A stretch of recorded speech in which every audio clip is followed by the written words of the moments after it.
जबल रज़ी अल्लाह ताला अन्हो कहते हैं कि सुबह के खूबसूरत लम्हे और हुजूर की कुर्बत और सफ़र की घड़ियाँ और चल भी रहा था मैं आका करीम अलैहिस्सलाम के साथ साथ, तो मौका गनीमत जाना तो मैंने कहा कि ए अल्लाह के प्यारे रसूल सल्लल्लाहु अलैहि वसल्लम, मुझे आपकी कुर्बत मुयस्सर आई है तो इस मौके से मैं फ़ायदा हासिल करते हुए आपसे सवाल पूछना चाहता हूँ, और वो ये कि मुझे किसी ऐसे अमल के बारे बता दीजिए जो अमल मुझे जन्नत में दाखिल कर दे और जहन्नम से दूर कर दे।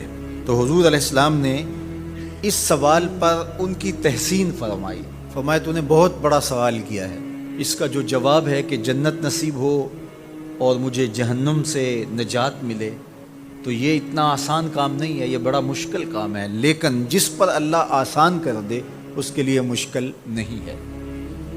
यानी जन्नत आसानी से नहीं मिलती, जहन्नम से बचना भी इतना आसान नहीं है, बहुत सारे गुनाहों से बचना पड़ता है, लेकिन अल्लाह जिसके लिए आसान कर दे उसको नेकी की तौफीक दे देता है और बुराई से उसको बचा लेता है। अगर तू चाहे कि जन्नत में जाए और जहन्नम से निजात मिले तो तुम्हें अल्लाह पर ईमान भी लाना पड़ेगा, और ऐसा ईमान जिसमें शिरक की आमेज़श तक ना हो, उसी की इबादत तेरी ज़िंदगी का मकसूद हो, और नमाज भी अदा करना होगी, ज़कात भी देना होगी, रोज़े भी रखने पड़ेंगे और तुझे हज भी करना पड़ेगा।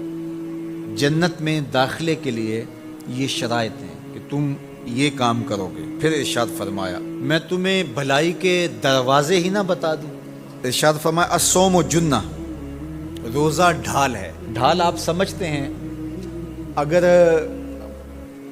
आप लोगों ने ढाल नहीं देखी हुई तो आज के ज़माने के अंदर तो सब लोगों ने जो है वो ढाल देख ली है, चूँकि इस वक्त तुर्की ने इस तरह से अपने कल्चर को और अपनी तहज़ीब को जदीद ज़राए इबलाग़ के ज़रिए लोगों तक पहुँचाया है कि अब 800-700 साल पुरानी चीज़ें भी हमारे सामने आ गई हैं। वरना हम ये बातें किया करते थे तो लोग उन बातों को समझा नहीं करते थे, चूँकि उसका कोई नमूना और शक्ल मौजूद नहीं थी। जब दुश्मन तीर फेंके तो तीर से बचने के लिए वो लोहे का पतरा जो आगे कर दिया जाता है, जो तीर को अपने ऊपर रोक लेता है, उसको अरबी में जुन्ना और उर्दू में ढाल कहा जाता है। तो आका करीम ने फरमाया रोज़ा ढाल है, तो गोया जहन्नम की आग से बचाने के लिए जो है वो रोज़ा काम देगा।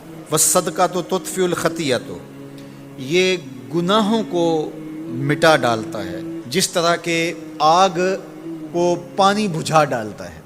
तो इस तरह जब सदका दिया जाता है तो जो गुनाह होते हैं वो ऐसे मिटते हैं कि लगता है यहाँ गुनाह थे ही नहीं। आगे इरशाद फरमाया रात के पेट में नमाज अदा करना, यानी तहज्जुद की नमाज अदा करना। फिर हुजूर अलैहिस्सलातु वस्सलाम ने ये आयत पढ़ी ततजाफा जुनूबहुम अनिल मदाजिअ, उनकी करवटें बिस्तरों से अलग रहती हैं। खौफ और तमा में वो अल्लाह को पुकारते हैं और वो रात को जागते हैं, उनकी करवटें बिस्तरों से अलग रहती हैं। हत्ता बालगा या मलून, ये आयत पढ़ते हुए आखिर तक हुजूर ने तिलावत फरमाई। तो फरमाया जिस तरह सदका आग को बुझा देता है, इस तरह पिछले पहर की नमाज, तहज्जुद के सजदे भी अल्लाह जल्ला शानहू के गुस्से को ख़त्म कर देते हैं और जहन्नम की आग को मिटा डालते हैं। फिर हुजूर ने इरशाद फरमाया कि मैं तमाम उमूर की जड़ न बता दूं क्या है, जितने भी मामले हैं उसकी जड़ ही ना बता दूं। मैंने झोली फैला के कहा हुजूर क्यों नहीं, खैरात डाली है। तो हुजूर ने इरशाद फरमाया रासुल अम्र अल इस्लाम, सारे उमूर की जड़ और बुनियाद सर इस्लाम है। अगर इस्लाम है तो अमल काबिल कबूल है, और अगर इस्लाम ही नहीं है तो फिर जितने मर्जी नेक अमल करते रहें, जितना मर्जी पानी डालें, जितनी मर्जी खाद डालें, तो अगर जड़ ही नीचे से कटी हुई है तो दरख्त हो पाएगा? कभी भी नहीं हो पाएगा। तो कहा जड़ इस्लाम है, इसलिए अकीदे की सेहत अमल की कबूलियत की ज़मानत है। तो तमाम उमूर की जड़ और बुनियाद और सिरा इस्लाम है, और उसका सुतून नमाज है। और सहाबा नमाज के जिस तरह पाबंद रखूगर थे, तो वो तारीख़ की रिवायात आप देख सकते हैं, आपको एक सहाबी भी बेनमाज नहीं मिलेगा। वज़िरवतो सना में ही अल जिहाद, और कोहान की बुलंदी, चोटी इस्लाम की, वो जिहाद है। जिहाद से इस्लाम को सरबुलंद किया जा सकता है। इस्लाम का छठा रुकन है जिहाद, और हमें جہاد کی ترغیب بھی دی گئی اور قیامت تک یہ جہاد جاری بھی رہے گا اور کبھی بھی ختم ہونے کا نہیں ہے۔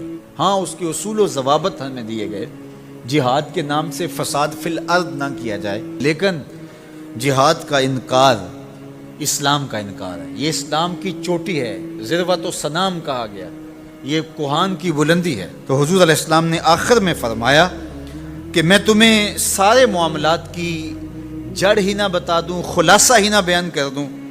قلت بلا یا نبی اللہ، میں نے کہا اے اللہ کے نبی کیوں نہیں؟ فاخذ بلسانہ، حضور نے اپنی مبارک زبان کو پکڑا، فقال، اور فرمایا، کف علیک ھذا، کہا اس کو روک لے، اس کو کنٹرول کر۔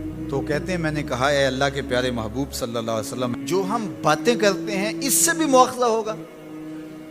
یعنی عمل پر تو پکڑ ہوگی، لیکن جو ہم زبان سے بات نکال دیتے ہیں تو کیا اس بات پر بھی مواخذہ ہوگا؟ تو حضور علیہ السلام نے ارشاد فرمایا کہ لوگ منہوں کے بل یا ٹھوڑیوں کے بل جہنم میں ڈالے جائیں گے، یہ ان کے بولے ہوئے بولوں کی وجہ سے ہوگا، ان کی زبان کی کمائی کی وجہ سے ہوگا۔ تو اپنی زبان کی حفاظت کرو تو جنت کا داخلہ مل جائے گا۔